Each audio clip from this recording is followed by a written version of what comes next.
Fala pessoal, vamos continuar aqui avançando com o curso Análise Tensorial.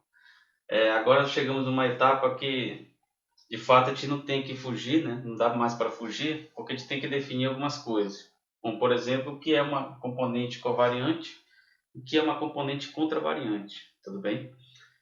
Então vejam, vamos pensar primeiramente que existe, uma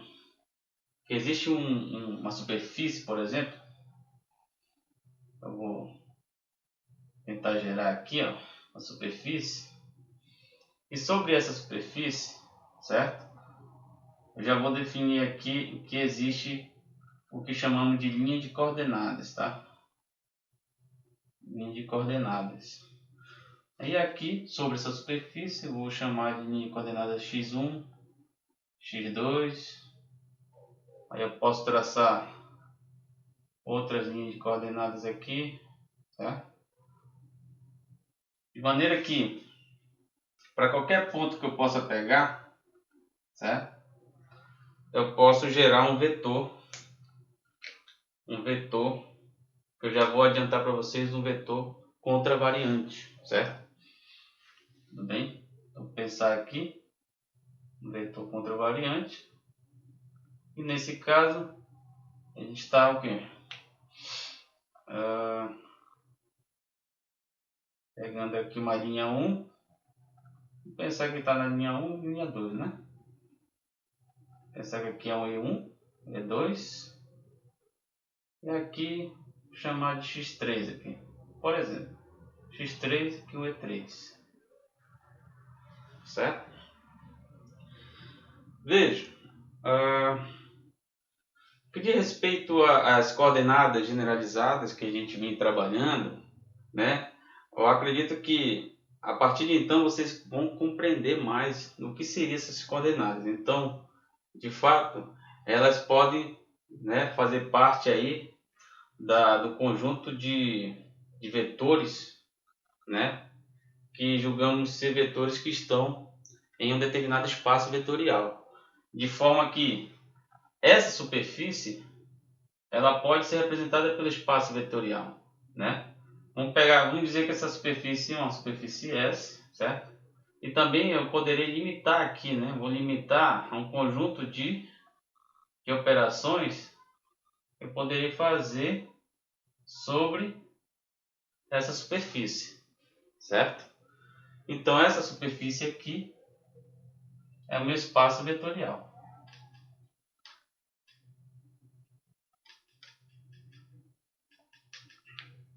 Claro que para ser espaço vetorial tem que, né, ser satisfeitas várias propriedades, né, que a gente não vai entrar em detalhes, mas uma das principais é justamente o quê?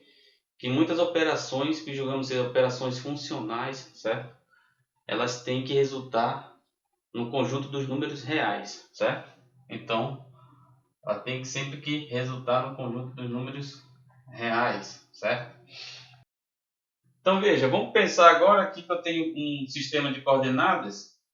Pensar aqui no sistemazinho de coordenadas. A gente já está habituado. Vamos pensar x, y, z, certo? X, y, z.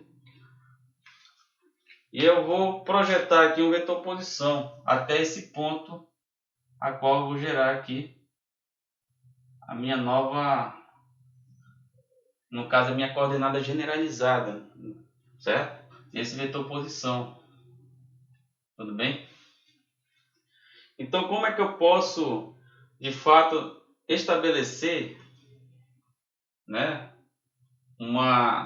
por exemplo, no caso fazer uma mudança de base, por exemplo, né, de maneira que essa mudança de base vai ser de acordo com essa superfície que me representa o meu espaço vetorial. Então vou pensar aqui que existe uma base elementar I, certo? Uma base elementar I que ela pode ser obtida pela derivada parcial do meu sistema de coordenadas aqui, vou chamar de x, e, certo? De quem? No meu vetor posição. Então basicamente essa operação que eu tenho que realizar sobre uma superfície qualquer para me gerar, né, no caso, a minha base a qual eu quero trabalhar, certo? Então, de alguma forma, eu posso ter necessidade de trabalhar, por exemplo, numa superfície cilíndrica ou numa superfície esférica, certo? Dependendo do fenômeno que está ali, vamos pensar ali sei lá, num campo elétrico, por exemplo. Então, basicamente, eu necessito trabalhar, por exemplo, na superfície cilíndrica, né? Ou então numa superfície esférica. Então, é muito interessante eu fazer essa mudança de base, certo? Fazer essa operação para me estabelecer, né, uma coordenada que eu quero trabalhar naquela situação, certo? Então, de forma geral, a gente pode definir, certo, uma base elementar cujo índice é embaixo, primeiramente, certo? Como a derivada parcial de uma coordenada generalizada, né? No caso, eu posso pensar que é justamente as linhas de coordenadas da superfície, certo? Do próprio vetor posição que está localizado naquele ponto. Tudo bem? Beleza. Vejam, esse espaço vetorial, sobre esse espaço vetorial, eu posso gerar vários vetores, né? Eu posso obter vários elementos desse espaço vetorial, certo? Esses elementos para esse espaço vetorial, que eu vou chamar de um espaço vetorial V, tá? Espaço vetorial V, tudo bem? Esses elementos são chamados de contravariantes, certo? Ou vetores contravariantes. Então aqui, né? Já vou logo dizer aqui, ó, isso aqui significa uma contravariante, tá?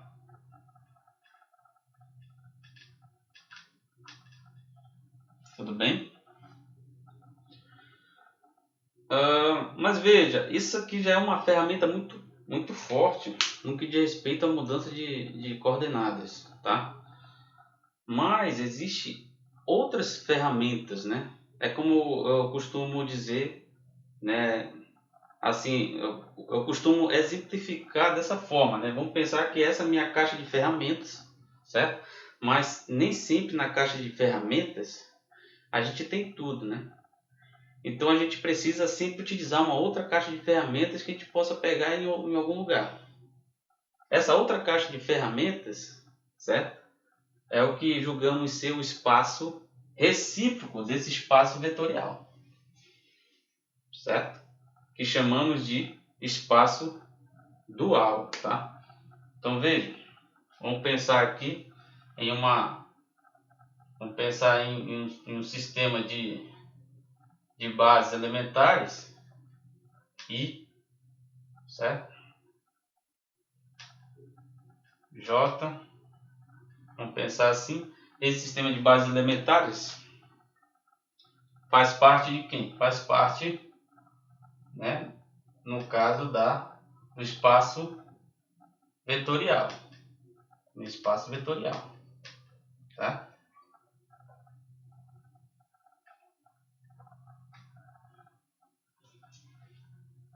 O recíproco, né, no caso as bases recíprocas a essa aqui, que no caso é a minha outra caixa de ferramentas, né, é justamente quem? É denotada por bases cujo índice é em cima, tá? Vamos pensar essa notação cujo índice ele é em cima, tudo bem? É esse conjunto de elementos que possa estar que no caso julgamos ser um novo espaço vetorial, a gente busca elementos de lá para a gente estabelecer várias situações dentro da física, dentro de qualquer outra área do conhecimento que necessite dessa álgebra tensorial. Esse conjunto de elementos julgamos estar no espaço dual, certo? Espaço dual, tudo bem? Então existe um conjunto de bases elementares que faz parte do espaço vetorial, certo? E um outro conjunto de bases elementares que faz parte do espaço dual, certo? Que é um espaço recíproco ao nosso espaço vetorial que estamos trabalhando. Tudo bem? Veja, essas bases elementares aqui, cujo índice estão em cima, índices superiores, certo? São conhecidas como bases, certo? No caso, covariantes,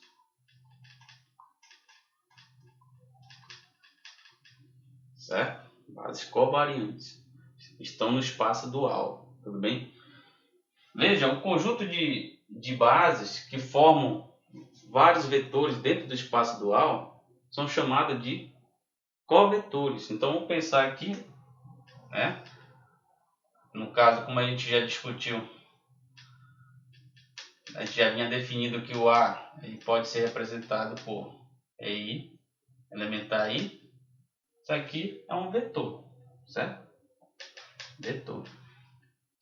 E o nosso B, que a gente definiu ser o que? Um BJ, elementar J, né? Com essa base aqui cujo índice é em cima. Isso aqui são os meus covetores. Covetores, certo? Então, os covetores fazem parte do espaço dual. Os vetores, né? Os vetores fazem parte do meu espaço vetorial a qual estou trabalhando, certo? Tudo bem? Claro, um é recíproco do outro, então por isso que é chamado também de espaço de base recíproca, certo? Mas sempre quando falar em espaço dual e o seu recíproco, eu já estou falando do espaço, do outro espaço vetorial. Tudo bem? Isso é muito importante porque existem várias operações que envolvem tanto vetores quanto covetores, certo? E muitas das vezes essas relações me dão uma informação de componentes. Então veja, quando essa componente aqui aí, o índice em cima, aí que vem a confusão às vezes, né? Essas componentes são chamadas de componentes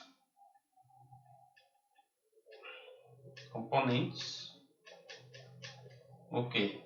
Do vetor, então componentes contravariantes.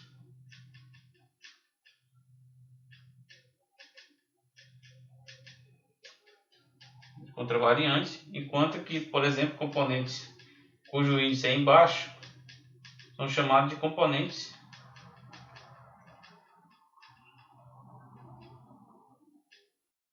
covariantes.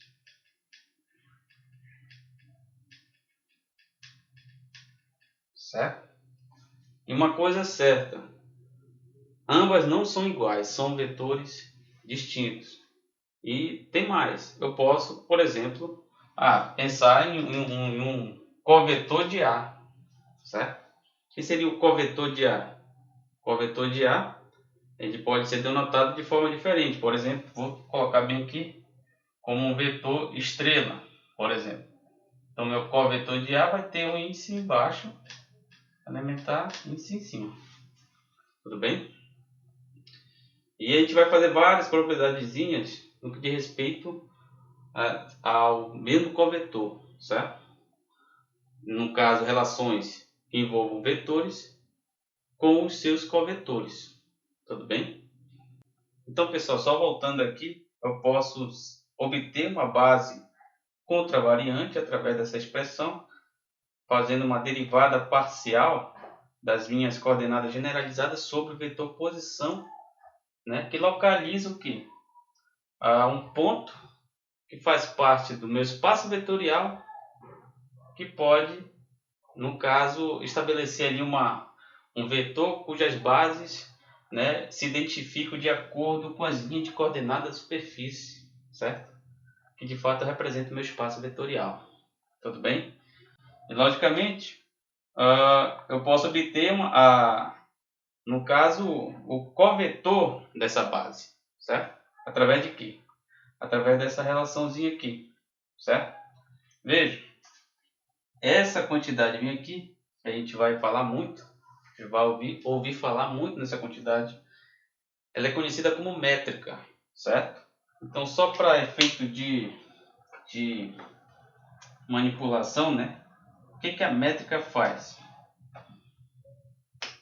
Ela, basicamente, ela abaixa ou levanta índices, mas em termos de relação, ela vai ser como? Eu vou projetar aqui uma métrica, vou estabelecer o índice I, certo? E agora eu vou gerar o quê? Uma contravariante, K. Então aqui eu vou colocar um índice K também junto ao I. Veja, eu estabeleci minha métrica, certo? E é através dessa relação, onde a métrica é um tensor, né? Basicamente um tensor de segunda ordem, certo? A minha relação aqui, ela pode ser estabelecida, no caso, através dessa relação, eu posso estabelecer componentes covariantes, certo? Uma vez que eu tenho contravariantes, eu posso estabelecer covariantes. Mas é claro que eu tenho uma quantidade aqui também vai ser muito importante para estabelecer todos esses elementos covariantes, no caso são os bases covetores, né, dos próprios vetores. Tudo bem?